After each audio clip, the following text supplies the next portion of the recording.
Good morning sir. வீர தீர சூரன் இந்த படத்தோட ஒன்லைன் கதை. எஸ்ஜே சூர்யா ஒரு பெரிய போலீஸ் ஆஃபீஸர். ஒரு நாள் ஒருத்தர் வந்து போலீஸ் ஸ்டேஷனில் கம்ப்ளைண்ட் கொடுக்குறாரு, என் பொண்டாட்டி பிள்ளைங்கள்லாம் காணும், அதுக்கு காரணமும் இவர் தான் அப்படின்னு ஒருத்தரை கை காட்டுறாரு. அந்த கை காட்டுற ஒருத்தர் தான் பிருத்திவிராஜ்.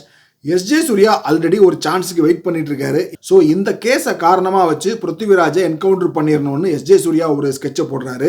இவர் ஸ்கெட்சை போடுற அதே நாள் அதே நைட்டில் பிருத்திவிராஜ் வந்து எஸ்ஜே சூர்யாவை காலி பண்ணிடணும்னு அவர் ஒரு பிளான் போடுறாரு. இந்த ரெண்டு பேர் பிளானுக்கும் காமனாக ஒருத்தர் தேவைப்படுறாரு. அவர் தான் நம்ம வீர தீர சூர விக்ரம். படம் ஆரம்பிச்சு ஒரு முதல் 5-10 நிமிஷத்துலேயே இந்த படம் வந்து ஒரு ரெகுலர் டெம்ப்ளேட்டில் போகலை அப்படிங்கிறத நம்ம ரியலைஸ் பண்ண ஆரம்பிச்சிருவோம்.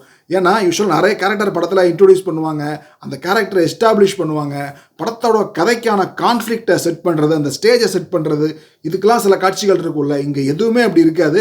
படம் போக போக தான் நம்ம வந்து ஒவ்வொரு கேரக்டரை பற்றியாக தெரிஞ்சுக்குவோம். இவன் யார், எதுக்கு இதெல்லாம் நடக்குது, ஏன் இவன் இப்படி பேசுகிறான், அது எதுவுமே முதல்ல நமக்கு பிளாங்காக தான் இருக்கும். ஸோ அந்த ரைட்டிங்கே வந்து ஒரு எக்ஸ்பெரிமெண்டலாக இருந்தாலும் சூப்பராக இருந்துச்சு. எனக்கு பிடிச்ச 1-2 விஷயங்கள், அந்த ஹஸ்பண்ட் ஒய்ஃப் ரிலேஷன்ஷிப்பை எஸ்டாப்ளிஷ் பண்ணுற காட்சிகள்லாம் செம்ம க்யூட்டாக எழுதியிருந்தாங்க. அதே மாதிரி படத்தில் நிறைய மாஸ் காட்சிகள் இருக்கும். அதாவது மாஸ் காட்சினா ரொம்ப சின்னபுலத்தனமான காட்சிகள், புஷ்பான்னா ஃபயரு, கேர்டுனா தயிர், இந்த மாதிரி டைலாக்லாம் பேசிகிட்டு இருக்க மாட்டார். அந்த சீனுக்கான ரைட்டிங்லேயே அந்த மாஸ் வந்து கன்வே ஆகும். அது போக விக்ரமுடைய பெர்ஃபார்மன்ஸ் வந்து அதை வேறு லெவலுக்கு கொண்டு போகும். அதே மாதிரி படத்தில் நிறைய டென்ஷன் பில்டிங் மொமெண்ட் இருக்கும். அதெல்லாமே சூப்பராக எழுதியிருந்தாங்க.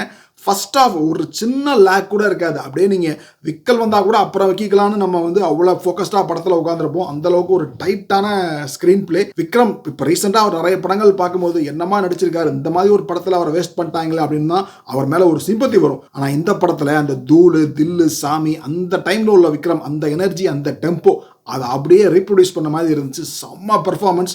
அவருடைய ஃபிசிக்காக இருக்கட்டும், குட்டி குட்டி மேனரிசம், இந்த படத்தில் விக்ரம்காக மட்டுமே அவரை ஃப்ரேம் பை ஃப்ரேம் ரசிச்சே இந்த படத்தை பார்க்கலாம். அவரை தாண்டி எஸ்ஜே சூர்யா எப்படின்னா யூஸ்வலாக அந்த ஓவர் த டாப் வாய்ஸில் பேசுவார் இல்லையா, அந்த மாதிரிலாம் பேசாமல் கொஞ்சம் அடக்கி வாசிச்சிருப்பாரு. பட் அவருமே ஒரு தார்மாரிக் பெர்ஃபார்மன்ஸ். சூரஜ் தமிழில் அவருக்கு ஃபர்ஸ்ட் படம், அவரும் சூப்பராக பண்ணியிருந்தாரு. துஷாரா விஜயன் செமையாக ஸ்கோர் பண்ணியிருந்தாங்க. அதுவும் ஆரம்பத்தில் ஒரு காட்சி வரும், டிவிஎஸ் 50ல் விக்ரமும் துஷாரா விஜயனும் போவாங்க.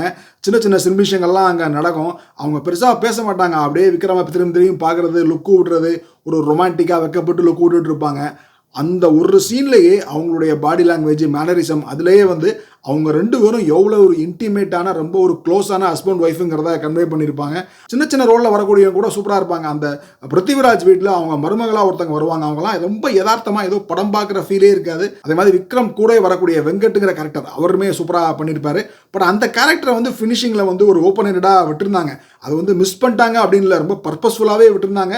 பட் அந்த கேரக்டருக்கு என்ன ஆச்சு அப்படின்னு ஒரு சின்ன கியூரியாசிட்டி இருந்துச்சு. மேக்கிங் வைஸ் தரமான படம். Cinematography Theni Ishwar.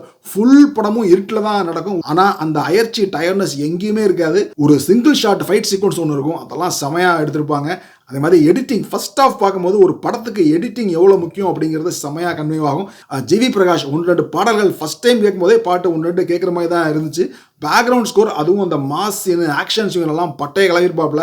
Action sequence கூட சூப்பராக எடுத்திருந்தாங்க. ஒரு சில கம்ப்ளைண்ட்ஸ், செகண்ட் ஹாஃப் வந்து கொஞ்சம் லெங்க்தியாக இருக்கிற மாதிரி இருந்துச்சு. இந்த படம் டேரெக்டாக பார்ட் 2 வந்துருக்கு. ஸோ சில விஷயங்களுக்கான ஆன்சர் படத்தில் இருக்காது. ஏன் இப்படி பண்ணுறாங்க, விக்ரம் ஏன் இவ்வளோ விசுவாசமாக இருக்காரு, அந்த மாதிரி பல எலமெண்ட்ஸ் வந்து படத்தில் வந்து ஆன்சர் இல்லாமல் இருக்கும். சரி, இதெல்லாம் பார்ட் 1ல் வரும், கன்வே பண்ணல அப்படின்னு நம்ம சமாதானப்படுத்தினாலும் படம் முடியும் போது ஏதோ ஒரு இன்கம்ப்ளீட்டாக விட்டாங்களே அப்படிங்கிற ஒரு ஃபீல் இருந்துச்சு. அதே மாதிரி கிளைமேக்ஸை வந்து இன்னும் கிறிஸ்பாக கூட எடுத்துருக்கலாம். அந்த ஒரு பெரிய ஃபைட் சீக்வன்ஸ் வரும், அந்த இடத்துல கொஞ்சம் லாஜிக்கல் இஷ்யூலாம் இருக்குது. அந்த சீன் கூட இன்னும் பெட்டராக பண்ணிக்கலாம் அப்படின்னு தோணுச்சு. ஸோ ஓவராலாக விக்ரமுக்கு வந்து இது ஒரு தரமான கம்பேக். தேட்டரில் போய் பார்க்குறதுக்கு ஒரு ஒர்த்தான படம். பாய்.